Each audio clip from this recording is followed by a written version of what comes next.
You made it. Finally.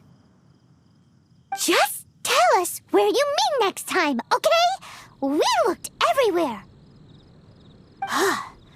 So, did you at least manage to find your wine? Yep. Well, sort of.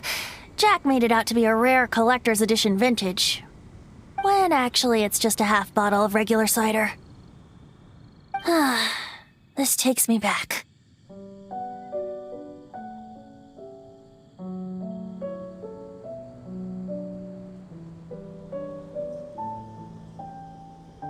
The first time I saw this view, I hadn't even taken on this form yet. It was about 2,600 years ago, before the world had come under the rule of the Seven. At that time, old Mondstadt was ruled by a tyrant, who sealed off the city's perimeter with a ferocious hurricane. Even the birds couldn't get in or out. Old Mondstadt? Oh, Paimon remembers! Nowadays it's known as Stormterror's Lyre, right? You mentioned it before. That's right. The tyrant of the winds who once ruled from that tower was Decarabian, god of storms. Back then, I was but a wisp among the thousand winds. I wasn't a god of anything. I didn't even have a human form. I was just a tiny elemental being who lived in the wind, a gentle breeze bringing subtle changes for the better, or tiny seeds of hope.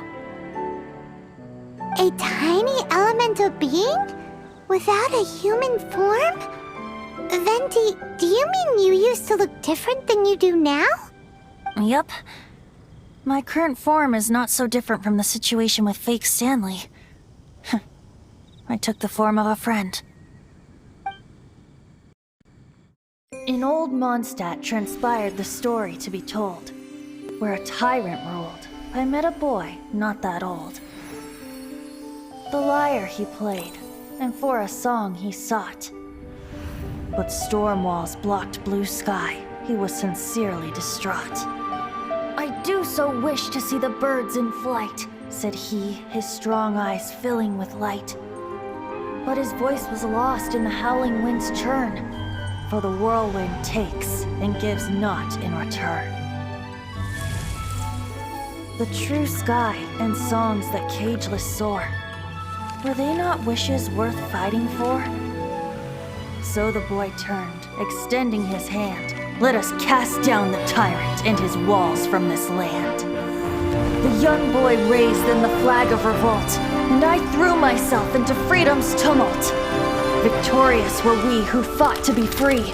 Gods fell, winds whipped, nations shook violently.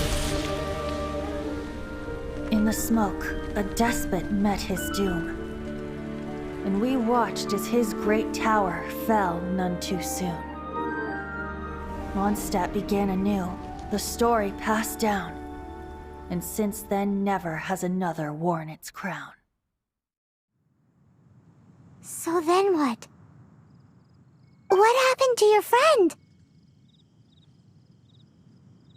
Say, Paimon, do you wish to hear the next part of the story? Yes, of course! The suspense is killing, Paimon! Now's the time you suddenly get a craving for apples? Really? Getting a little peckish or something. Paimon's had it up to here with you! You know, you're so smart it almost makes me uncomfortable sometimes. But then, maybe it's right that true friends can tell what the other is thinking. A refreshing drink, a gentle breeze. Moments like this always take me back. Back to a song that I first heard from him.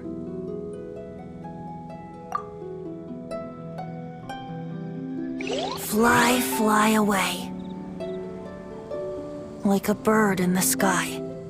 See the world on my behalf. To the heavens may you fly.